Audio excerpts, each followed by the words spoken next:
సర్పంచ్ అభ్యర్థిగా నిలుచున్నాను. నా యొక్క గుర్తు బ్యాట్ గుర్తుపై ఓటు వేసి అధిక మెజార్టీతో గెలిపియండి అని కోరుకుంటున్నాను. ప్రజలకు నా యొక్క నమస్కారములు. గైరెడ్డిపల్లె గ్రామ పంచాయతీ ఎలక్షన్లో నేను గ్రామ పంచాయతీ అభ్యర్థిగా జనరల్ లేడీ సింగిరెడ్డి హేమలత సెంబరెడ్డి గారు నిల్చుండడం జరిగినది. మా యొక్క గత చరిత్రను చూసుకొని మా తండ్రి గారు అయిన సింగిరెడ్డి బాలరెడ్డి గారు ఈ గ్రామానికి మొదటి సర్పంచ్ మరియు తర్వాత ఎంపీటీసీగా పనిచేసినారు. గ్రామంలోని మొదటి సర్పంచ్గా ఉండి స్కూలుకు విరాళంగా భూమి ఇవ్వడం జరిగింది, ఒక 20 గుంటలు. తర్వాత వాటర్ ట్యాంక్ కానీ గ్రామ పంచాయతీ కానీ అంగన్వాడీ సెంటర్లో కానీ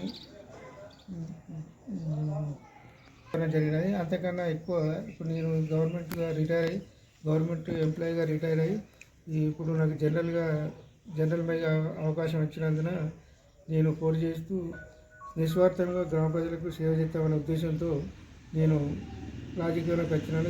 ఎలాంటి ప్రతిఫలం ఆశించకుండా సేవాభావంతో అంకిత భావంతో ప్రజలకు కావాల్సిన అన్ని మౌలిక సదుపాయాలు కానీ ఎటువంటి కష్టాలున్నా నిజమైన లబ్ధిదారులకు గ్రామ పంచాయతీ యొక్క నిధులు లేకుంటే ఏదైనా పనులు నిజమైన వాళ్ళకి ఈ పక్షపాత రహితంగా వారికి చెందేటట్టు కృషి చేస్తాను. మరియు ప్రజలందరూ కలిసిమెలిసి ఉండి గ్రామాన్ని అభివృద్ధి చేసుకోవాలని కోరుచున్నాను. మీ యొక్క అమూల్యమైన ఓటును బ్యాట్ గుర్తుపై వేసి అత్యధిక మెజార్టీతో గెలిపించాలని మీకు సవినయంగా మనవి చేస్తున్నాను. ఒక్కసారి నాకు అవకాశం ఇచ్చి చూడండి. గ్రామం ఏ విధంగా అభివృద్ధి చెందుతో మీరు కళ్ళారా చూస్తారు.